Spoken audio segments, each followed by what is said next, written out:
How's it going, mates? This is Mrjacharles. We're back with Clannad visual novel extravaganza. The one that just goes on forever and ever. You know what? I thought I'd be risking with Persona. I thought I'd be risking it with, I don't fucking know, Final Fantasy VII. But you know what? This takes the cake. Still going, still sucking willy. It's so good, boy. Yum, yum, yum, yum, yum. Okay, I'm just going to stop being a bit retarded now. Alright, we're on the Capet playthrough. And previously, Sunohara really wanted me to get Capet to go to Sunohara's house. Really complicated. I want to say love triangle, but I'm just not interested. Or Tomoya isn't anyway. I guess I'm kind of interested in what's happening. Alright, well, let's see how that goes down. Let's see if Sunohara's going to get like a cock slap. Probably, most likely even. Probably get stamped on the head again. Okay. Tomoya-kun. Yo. The lackey is here too. That disgusting snail. Okazaki, she doesn't think very highly of me, does she? Well, you did leave quite an impression. That's a good thing, isn't it? That's what her face is telling me anyway. Alright, look. She's staring at you so passionately. I think that's more of a suspicious stare. It's just your imagination. I smile and turn to look at Capet. What is it? Actually, this guy has something to say to you. To me? Hey, Okazaki! Weren't you going to settle this? I'm not ready yet! Jeez, can't be helped. Well, I'll teach you a surefire technique. Dude, can you just let this kid have one moment? I mean, like, I know he was serious about the guitar, and then it was like, nope! But, like, come on, this is different. He doesn't even have to show that much commitment. I mean, he can, and then have a nice relationship, but I mean in the sense that just, you know, getting along with Capet first. Seriously? Really? Come here. Whisper, whisper, whisper. Oh, God. We're not going to know what happens until it's too late. Oh, that's so manly. And it's so cool. Okay. Hiiragi-chan! What is it? Sunohara combs his bangs upwards, then slants his body 45 degrees and forms a gun with his finger. How does that? So it'd be like, yeah, that's not attractive. That's really arrogant. I'll shoot through your heart, baby. He winks and bang. He moves his head up, his hand up like he's shooting a bullet. Well, just committing hand pistol murder. That's how you get a lady wet. You're an idiot, aren't you? Wow, this guy actually did it. Okazaki, son of a bitch, you set me up, didn't you? How are you still falling for it? How do you not have, like, an independent thought of your own? You idiot. Also, you're making one really big mistake. What? Oh, we're... right. I'm a guy. Time to register that in the stock market exchange. Don't know what's the stock market exchange. You know, when the birds go to collect the babies. Oh boy. What? I'm a guy. Moving like a broken tin wind-up doll, Sunohara turns to look at me. He looks as though he's turning to me for help. With a gentle smile on my face, I silently nod. How is Tomoya not, like, bullied constantly? I know he's, like, played as the cool kid and stuff, and I know we're meant to be, like, really sexy or something, but the amount of, like, shit this guy dishes out, I'm amazed Tomoya hasn't been murdered yet, if I'm honest. This is a lie! But Hiiragi's... My name's Capet, Hiiragi. No, that's unmistakably a guy's name. All in vain, eh? Yeah, last night I kept thinking about her. No, him. About what? What? I think my file for Sunohara's sprite just deleted itself. Okay, well, you've so stupid. Bye. Is this where I'm going to find out, like, Clannad's going to shut down on me like it's Tomb Raider 3? And Sunahara runs away in tears. That sucks. That royally sucks. But I'm sure Tomoya got a fucking kick out of it. Right, this has probably traumatized him. Yes. Shib didn't say anything. What happened to him? Don't worry about him. Really? Well, I don't really care for goodness sake. When will this guy catch a break? Oh, you know we're doing Sunahara's stuff next, right? Like after Kappei, it's going to be Sunahara's playthrough with his sister. Apparently they both share a playthrough.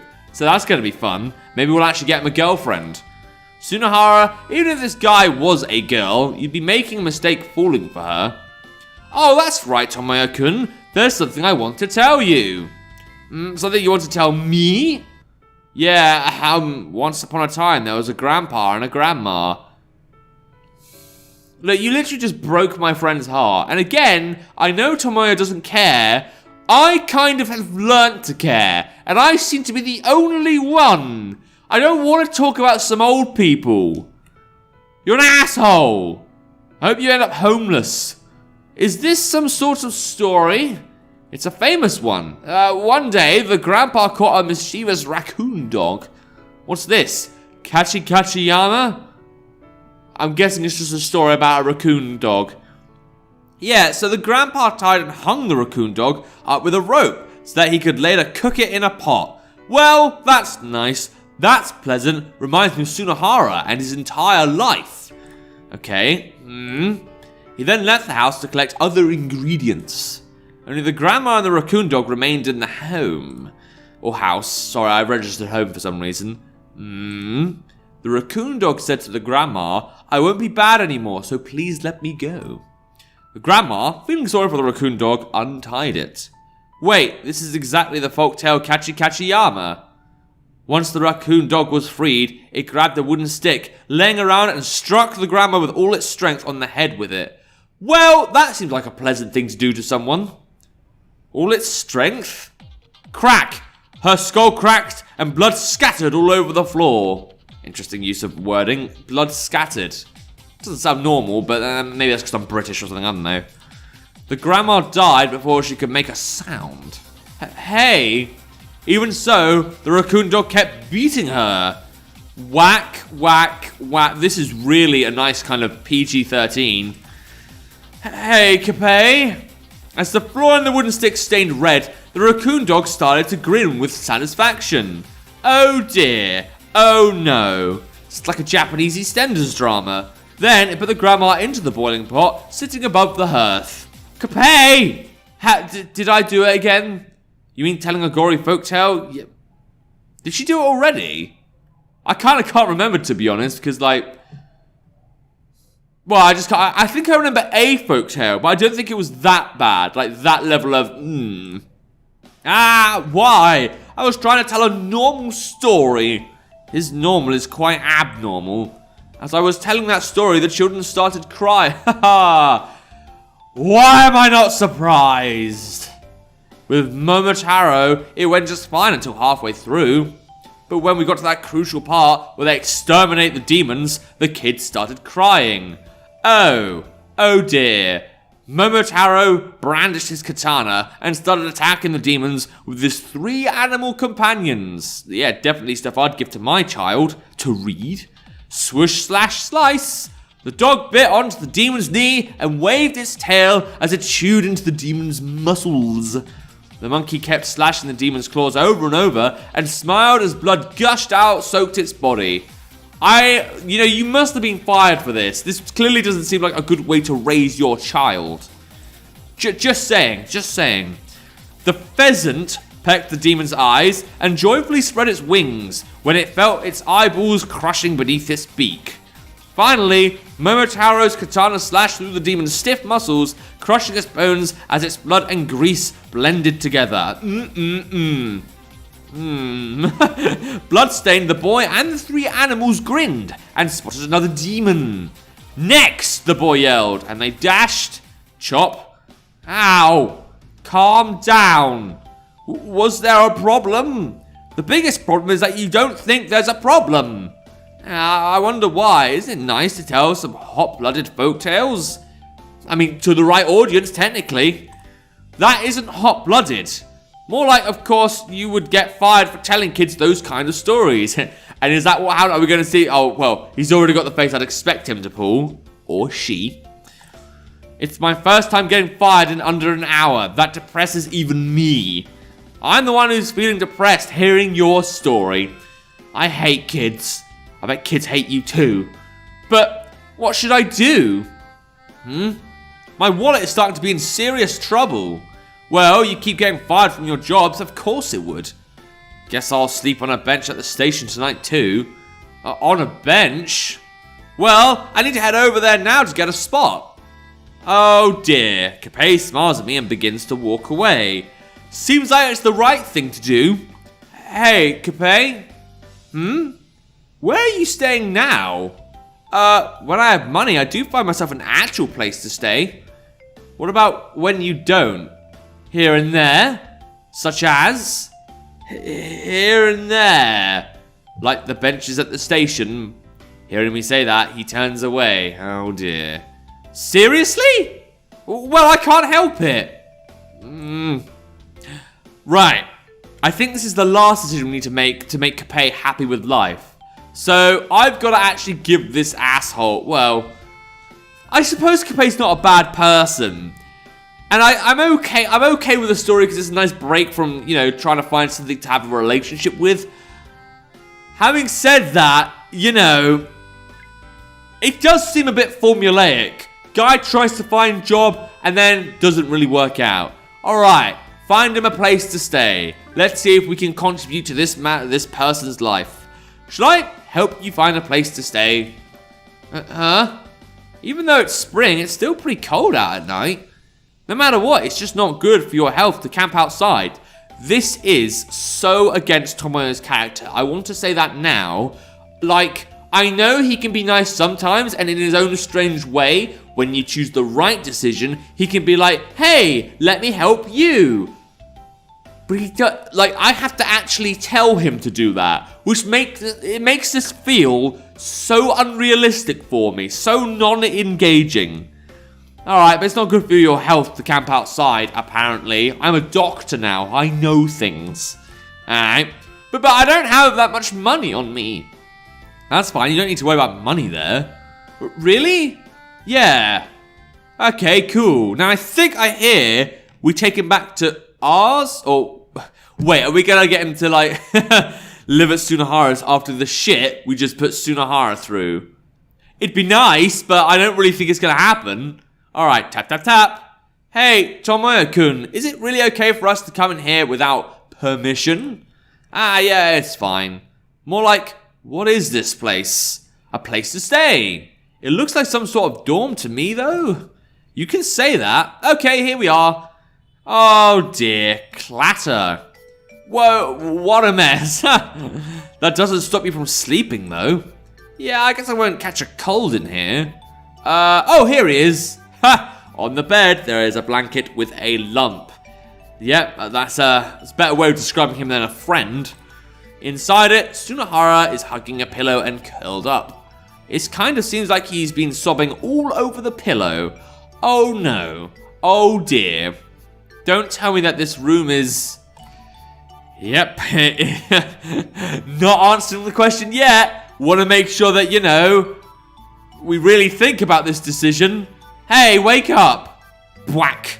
I kick the lump in the blanket. I can't eat no more.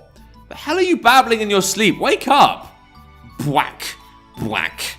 How are you? Oh, what? It's you, Okazaki. Your best friend. I'm heartbroken right now. Leave me alone. Well, I feel kind of sorry that I'm probably rubbing salt in your wound, but what is it? Let this guy stay here for the night. Oh, God. What a dick move. Hi, you can't have this. It's actually the wrong sex for you. Why don't you sleep in the same room as them? Okay. Gwa! He's here! He's having trouble finding a place to stay. But please take care of me. Why? Can't you have him stay at your place? Seems more appropriate after the shit we put Sunahara through. Jeez, quit complaining. If you build your affection rate with him here, you might be able to raise some, what are those again? Flags? I don't want to raise anything with a guy. Besides, I was heartbroken because of this guy earlier. I guess I really am causing you trouble. It's fine, I'll go to the station. The station? What will you do once you get there? Sleep on the bench in the lounge. The bench? Sunahara, are you really going to just leave Capay in the lurk? Even if you say that, well... even though the Yohei Sunahara I knew was supposed to be a hot-blooded, manly guy. Really? Of course not. Well, just watch. I clear my throat quietly, then look at Sunahara. Aren't you the type of guy who doesn't dwell on the past and treasures the moment more than anything? The type of guy that places himself second and helps those who are in trouble? An outstanding guy who is a prime example of a man? I mean, you know, it's a great way of kind of tricking this guy into doing something he doesn't want to do, but still feel like a dick for it. Well, of course. Guys who hang people out to dry are scum. Hiiragi-chan, if you're okay with a room like this, feel free to stay. Really? You okay with it? Ha, of course I'm okay. No program at all. This guy is so easy to manipulate. What dick? What fucking dick? How has Sunahara not got one? I mean, I know nice guys finish last and all that. But then there's a thing to be said for, you know, genuine people that, you know, give their home up. Also, it's no problem, not no program. Okay, well, I'll go now. Now I've manipulated you and used you for all your belongings. Tomoyo-kun, are you leaving already? Yeah, there's not really anything more I can do here, right? But being alone with this guy, oh dear. Capay glances at Sunahara. I'm worried about my Mate, you have a choice of this or the fucking station bench. Are you seriously saying that someone would prefer the station bench over like a half-decent guy? Maybe a bit of a creep, but I still think Sunahara is more decent than this game gives it credit for. What the hell do you think I'll do to a guy? It's fine, this guy's a loser. Even if you were a girl, he wouldn't do a thing to you. Really? That's a relief. When together, you two can be really insulting. Not really, I'm saying that you're an honest person. Really? You're really manly. Aw, you know what? That's nice and heart-touching, so you know what? Cool. Great even. For real? Oh, would you like to sleep on the bed? I'm okay with the floor. He's really easy to manipulate. Capay whispers quietly into my ear so that only I can hear it. Yeah, what happened to this being a slice of life game? A nice heartwarming, the next day? Alright, why should you get rid of the music? Why don't I trust you? I really don't trust you, game. You seem like the kind of game that would do something to break my heart. Don't do that. I still think there's going to be a reveal showing that Capay is actually a girl, but I'm not going to worry about that. In fact, I'm going to worry about that in the next episode, because why not? It's a great thing to kind of, you know, get terrified over. But anyway, if you want to play the game yourself, see if you can figure out what happens with Capay next, there'll be a link to the game in the description down below. And if you do that, enjoy the hundreds of hours you put into the game. And without further ado, what am I doing? Leave a subscribe channel, it's time. See ya!